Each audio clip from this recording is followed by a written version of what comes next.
बिस्मिल्लाहिर्रहमानिर्रहीम। आज हम फर्स्ट ईयर की केमिस्ट्री की न्यू बुक का चैप्टर नंबर 1 का जो टॉपिक है आयोनाइजेशन एनर्जी उससे डिस्कस करेंगे। सबसे पहले आयोनाइजेशन एनर्जी की डेफिनेशन क्या है। डेफिनेशन को अगर हम देखें तो न्यूट्रल एटम के अंदर से अगर हमें इलेक्ट्रॉन रिमूव करना है, एक इलेक्ट्रॉन, तो उसके लिए जितनी भी एनर्जी रिक्वायर्ड है उसको हम कहते हैं आयोनाइजेशन एनर्जी। तो अगर सपोज करें हमारे पास एक एटम है कैल्शियम। अगर मैंने कैल्शियम के अंदर से एक इलेक्ट्रॉन रिमूव करना है, कैल्शियम एक इलेक्ट्रॉन लूज कर देता है और कैल्शियम केटायन में चेंज हो जाता है, कैल्शियम आयन में चेंज हो जाता है। इस इलेक्ट्रॉन को रिमूव करने के लिए जितनी भी एनर्जी मुझे इस कैल्शियम एटम को या न्यूट्रल एटम को प्रोवाइड करनी पड़ेगी उससे मैं कहूँगा आयोनाइजेशन एनर्जी। आयोनाइजेशन एनर्जी को हम डेल्टा एच आई से रिप्रेजेंट करते हैं और ये कैल्शियम को रिमूव करने के लिए हमारे पास जो आयोनाइजेशन एनर्जी है वो 590 है किलो जूल पर मोल। यानी अगर हम कैल्शियम में से एक इलेक्ट्रॉन रिमूव करना चाहते हैं तो हमें कैल्शियम को इतनी एनर्जी प्रोवाइड करनी पड़ेगी। अब क्योंकि एक इलेक्ट्रॉन रिमूव हुआ है तो हम क्या कहते हैं, ये जो एनर्जी है इसे कहते हैं first ionization energy. First ionization energy. अब इसी तरह हमारे पास सेकंड और थर्ड आयोनाइजेशन एनर्जी भी होती है। अगर मैं सेकंड आयोनाइजेशन एनर्जी की बात करूं, second ionization energy, second ionization energy, तो ये हमारे पास वो एनर्जी रिमूव होती है जो दूसरा इलेक्ट्रॉन रिमूव करने के लिए यूज होती है। अगर मैं इसको डिफाइन करना चाहूँ तो हम इस तरह लिखेंगे, energy required to remove an electron from unipositive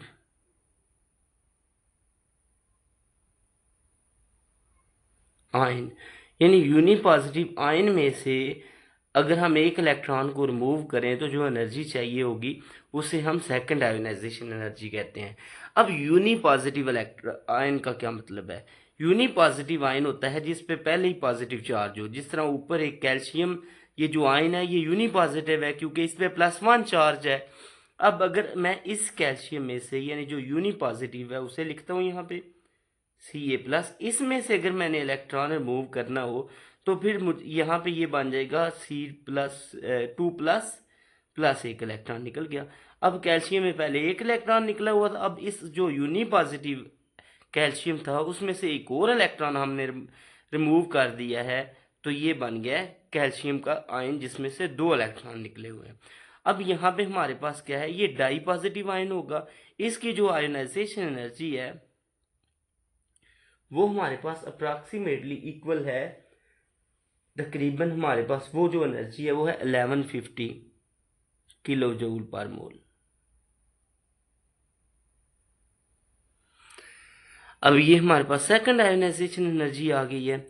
इसी तरह हमारे पास है कैल्शियम की थर्ड आयोनाइजेशन एनर्जी भी होती है।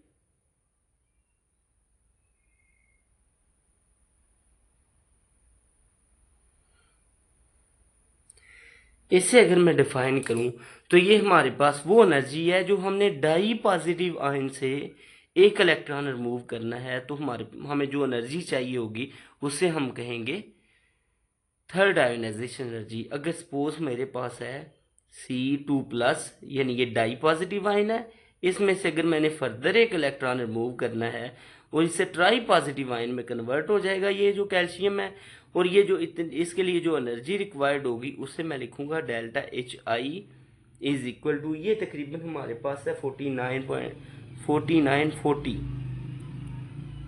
किलो जूल पर मोल। अब ये थर्ड आयोनाइजेशन एनर्जी है। इसी तरह फोर्थ और फर्दर अगर इलेक्ट्रॉन आप रिमूव करना चाहें तो इसी तरह हम रिमूव कर सकते हैं।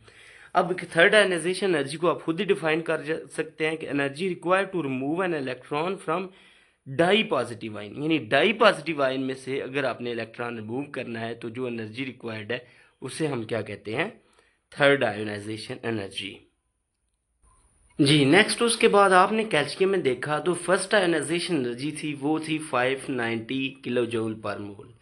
सेकंड आयोनाइजेशन थी एनर्जी थी 1150 किलो जूल पर मोल। थर्ड आयोनाइजेशन एनर्जी थी 4940 किलो जूल पर मोल। अब जब आप देख रहे हैं कि third ionization energy is more than second ionization energy and second ionization energy is more than first ionization energy, why it's increasing with the number of ionization energies. अब इसकी वजह आपने समझनी है क्या है, क्योंकि ये बड़ा इंपॉर्टेंट है, शॉर्ट क्वेश्चन भी है। तो हमारे पास अगर हम इसके रीजंस लिखें तो जो सबसे पहले इसमें रीजन है हमारे पास वो ये है कि एटॉमिक साइज जो है वो डिक्रीज कर रहा है। एटॉमिक साइज या आयनिक साइज ज़्यादा आप बेहतर कह सकते हैं, एटॉमिक की बजाय आयनिक साइज डिक्रीजेस, यानी एटॉमिक साइज हमारे पास यहाँ पे डिक्रीज कर रहा है।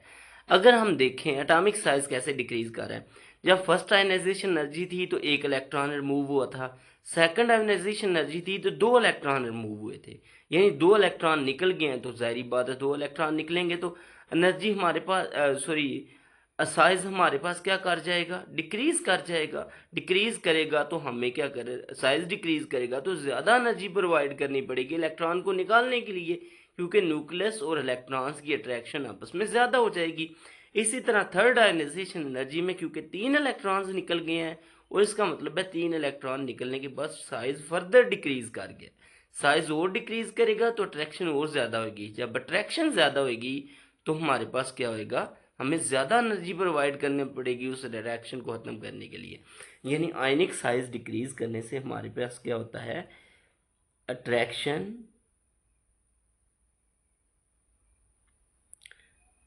between nucleus and valence electron increases। अब अगर अट्रैक्शन इंक्रीज होएगी तो डेफिनेटली हमारे पास हमें ज़्यादा एनर्जी रिक्वायर्ड होएगी, मोर एनर्जी रिक्वायर्ड। अगर एनर्जी ज़्यादा रिक्वायर्ड है तो डेफिनेटली आयनाइजेशन एनर्जी ज़्यादा होगी। ये तो थी इसकी फर्स्ट रीज़न। अब अगर सेकंड रीज़न हम इसकी देखें तो इसकी दूसरी रीज़न है हमारे पास imbalance of electron and proton ratio. Electron proton ratio में इम्बैलेंस आ गया है। वो कैसे, अब अगर आप इसमें गौर करें तो जब एक इलेक्ट्रॉन रिमूव हुआ है, फर्स्ट एक इलेक्ट्रॉन रिमूव हुआ है, तो यहाँ पे क्योंकि इन सब कैल्शियम की तीनों आयनाइजेशन एनर्जी के केस में नंबर ऑफ प्रोटॉन सेम रहते हैं, नंबर ऑफ प्रोटॉन जितने कैल्शियम के हैं उतने ही रहते हैं। अब लेकिन नंबर ऑफ हमारे पास डिक्रीज कर रहे हैं तो नंबर ऑफ इलेक्ट्रॉन डिक्रीज कर रहे हैं। अब अगर यहाँ पे आप देखें जो फर्स्ट आयनाइजेशन एनर्जी है, यहाँ पे हमारे पास प्रोटॉन कितने हैं और इलेक्ट्रॉन कितने हैं। अब जो हमारे पास है प्रोटॉन वो न्यूट्रल एटम में तो 20 होते हैं कैल्शियम के, प्रोटॉन तो यहाँ पे भी 20 है। अब फर्स्ट आयनाइजेशन एनर्जी में एक इलेक्ट्रॉन निकल गया है, एक इलेक्ट्रॉन निकल गया है तो इलेक्ट्रॉन हमारे पास 19 रह गए हैं। अब डेफिनेटली 20 प्रोटॉन ज़्यादा अट्रैक्ट करेंगे 19 इलेक्ट्रॉन्स को, तो as compare to neutral atom. अब यहाँ पे अगर देखें इस केस में तो यहाँ पे हमारे पास क्या हुआ है, प्रोटॉन जो है वो हमारे पास 20 के 20 हैं, जबकि अगर इलेक्ट्रॉन की बात करें तो वो पहले 19 थे, अब एक और सेकंड आयनाइजेशन एनर्जी में इलेक्ट्रॉन निकल गया है तो इलेक्ट्रॉन अब हमारे पास यहाँ पे 18 रह गए हैं, इलेक्ट्रॉन फर्दर कम हो गए। अब यहाँ पे भी प्रोटॉन तो सेम उसी तरह ही रहेंगे, प्रोटॉन तो हमारे पास सेम 20 ही रहेंगे, लेकिन इलेक्ट्रॉन यहाँ पे हमारे पास अब 17 रह गए। यानी नंबर ऑफ इलेक्ट्रॉन डिक्रीज कर रहे हैं जबकि प्रोटॉन के नंबर तो सेम है और प्रोटॉन चेंज नहीं हो रहे। अब 20 प्रोटॉन 17 इलेक्ट्रॉन्स को ज़्यादा अट्रैक्ट करेंगे एज कम्पेयर टू 20 इलेक्ट्रॉन जो 20 प्रोटॉन जो 19 इलेक्ट्रॉन्स को खा रहे हैं। इस वजह से इस इम्बैलेंस रेशियो की वजह से अट्रैक्शन बेसिकली क्या कर रही है, इंक्रीज कर रही है। सेम रीज़न वो उसी तरह बन जाएगी, अट्रैक्शन इंक्रीजेस। अट्रैक्शन इंक्रीज करेगी तो साइज डिक्रीज करेगा, साइज डिक्रीज करेगा तो हमें ज़्यादा एनर्जी प्रोवाइड करना पड़ेगी इलेक्ट्रॉन को रिमूव करने के लिए। इसी तरह अगर थर्ड रीज़न की तरफ देखें तो थर्ड रीज़न न्यूक्लियर चार्ज है। अब न्यूक्लियर चार्ज भी अगर देखें तो हमारे पास थर्ड आयोनाइजेशन एनर्जी में ज़्यादा न्यूक्लियर चार्ज है क्योंकि साइज स्मॉल है, तो न्यूक्लियर चार्ज भी क्या कर रहा है, इंक्रीज कर रहा है, नंबर ऑफ प्रोटॉन भी इंक्रीज कर रहे हैं, इस वजह से न्यूक्लियर चार्ज भी इंक्रीज कर रहा है। अब ये तीन रीजंस थी कि हमारे पास ionisation energy why it's increasing with the onward या फर्दर, जैसे जैसे हम आगे मूव करते हैं थर्ड आयनाइजेशन एनर्जी की तरफ, आयनाइजेशन एनर्जी क्यों इंक्रीज करती है, ये रीज़न आपने याद रखनी है। जी, अब हम इसके पीरियाडिक ट्रेंड्स की तरफ चलते हैं। पीरियाडिक ट्रेंड्स के इसमें एक और भी है, फैक्टर्स अफेक्टिंग आयनाइजेशन एनर्जी, क्योंकि वो एक लेंथी टॉपिक है, उसके लिए अलहदा वीडियो में बनाऊंगा। अगर पीरियाडिक ट्रेंड्स में पीरियड्स में देखें तो across the period,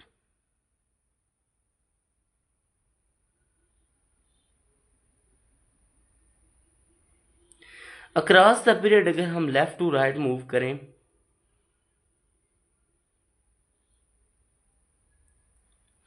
left to right move करें तो जो आयोनाइजेशन एनर्जी है हमारे पास वो इंक्रीज करती है।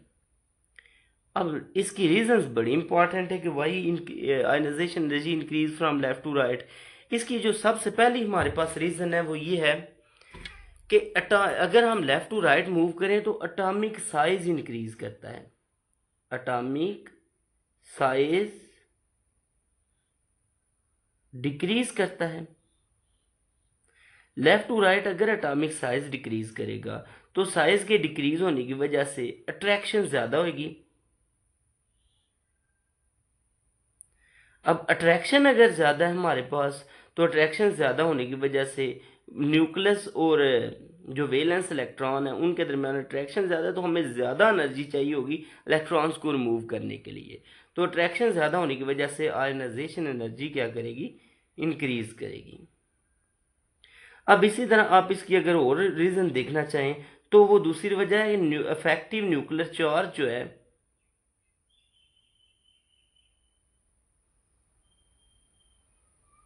वो भी इंक्रीज करता है। अब वो भी इंक्रीज करेगा इन दोनों फैक्टर्स के। इफेक्टिव न्यूक्लियर चार्ज वैसे भी आपको पता है लेफ्ट टू राइट इंक्रीज करता है, आप पीछे पढ़ चुके हैं इसके बारे में। तो ये दोनों इफेक्टिव न्यूक्लियर चार्ज की इंक्रीज करने की वजह से और एटॉमिक रेडियस डिक्रीज करने की वजह से हमारे पास क्या होता है, आयनाइजेशन एनर्जी पीरियड में लेफ्ट टू राइट इंक्रीज करती है। इसी तरह अगर हम ग्रुप में देखें तो ग्रुप में अगर हम मूव करें from from top to bottom,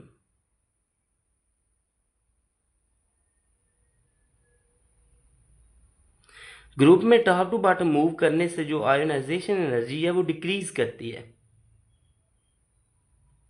decrease क्यों करती है, उसकी वजह है क्योंकि एटॉमिक साइज जो है वो इंक्रीज करता है। आपको पता है अगर साइज ज़्यादा होएगा तो न्यूक्लियस की वेलेंस शेल पे अट्रैक्शन कम होएगी, तो अट्रैक्शन कम होने की वजह से इलेक्ट्रॉन लूजली बाउंड होएगा, वेलेंस इलेक्ट्रॉन वो आसानी से मूव हो जाएगा। तो मैं यहाँ पे लिखूंगा एटॉमिक साइज इंक्रीज कर रहा है, इस वजह से अट्रैक्शन जो है वो डिक्रीज कर रही है। Attraction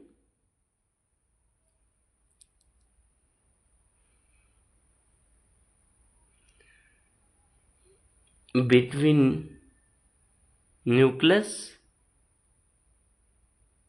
and valence electrons decreases, valence decrease करने की वजह से अट्रैक्शन हमारे पास आयोनाइजेशन एनर्जी भी क्या कर रही है, डिक्रीज कर रही है, क्योंकि इलेक्ट्रॉन निकालना हमारे लिए आसान है। इसी तरह इसकी अगर फर्दर रीज़न देखें तो वो शील्डिंग इफेक्ट भी टॉप टू बॉटम इंक्रीज करता है। इसकी वजह लिख सकते हैं आप, इंक्रीज इन शील्डिंग इफेक्ट। और तीसरी वजह आप ये भी लिख सकते हैं, नंबर ऑफ शेल्स भी इंक्रीज कर रहे हैं।